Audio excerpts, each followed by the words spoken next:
We were able to exchange views on the geopolitical situation in which the world finds itself, particularly in relation to the crisis that's unfolding in Gaza and Palestine.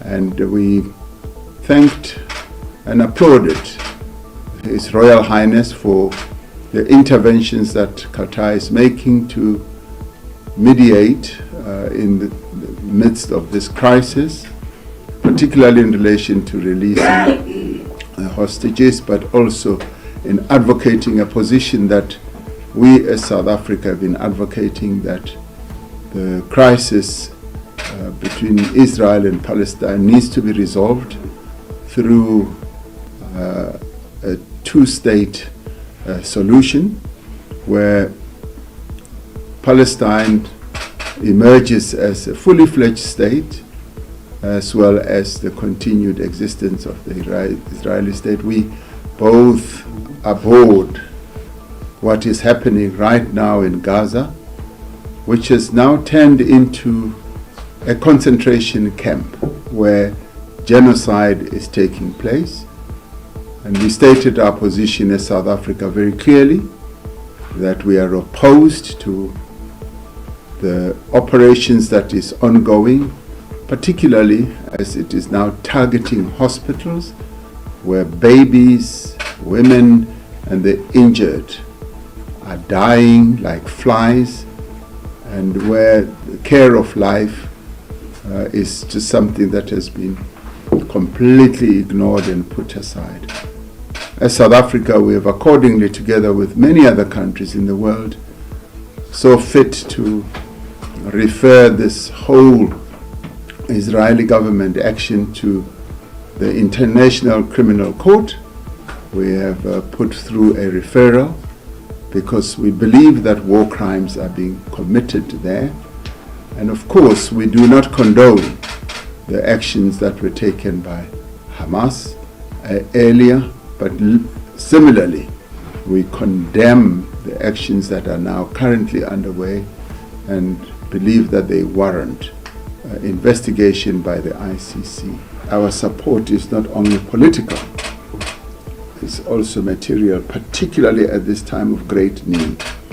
And we are now, through our various organizations, extending help. There is an organization, a South African organization, NGOs that are doing so, but at government level, we will be soon sending forward things like medicines and a whole area of related products that will help people in Gaza particularly, and that will also be extended to the West Bank because there's also quite a lot of suffering there. So our commitment to the struggle of the Palestinians is irrevocable, and it will go beyond just political. It will be very practical. And how can you do that with the blockade of Israel? Well, we will be doing that through a number of agencies, particularly including Egyptian government, who we have very good relations with, so we are in cooperation with them, and also in collaborating with a number of other non-governmental organizations, particularly multilateral organizations like the WHO, UNICEF, and a number of others. Yeah. My name is Sabra Ayoub. I'm from Al-Arabi TV. Mr. President, welcome to Doha. And if you allow me, I can ask two questions. First is about South Africa. As we know, as we understand, once the Israeli Prime Minister Netanyahu arrested, are there any legal measures taken or realistic measures taken toward that step? And my second question, as you know, the attacks on hospitals in Gaza continues. Today is the Ashifa hospital, which is heavily been under attack. So what do you think about that? Are there any other as well measures South Africa is taking through the United Nations, the UN Security Council, or any other international or regional organizations? Well, many people around the world are really appalled at what is unfolding in Gaza.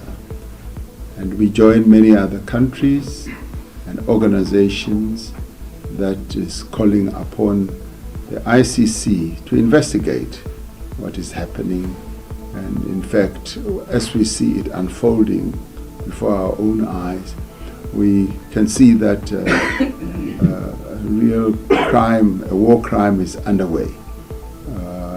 Particularly that hospital, Shifa Hospital, and we are completely opposed to what is happening, and we are calling upon the various countries to put pressure on Israel to immediately cease what they are doing. There is a desperate need for a ceasefire now, so that we can save more lives. Innocent lives are being lost, and where the rules of law are no longer being observed, where children are just being killed. Almost half of the 11,000 people who have died in Gaza are children, and this is unprecedented in the history of the world, that children and babies should be exposed to such a dangerous situation where they are taken out of incubators and they die in the most cruel way that we are seeing.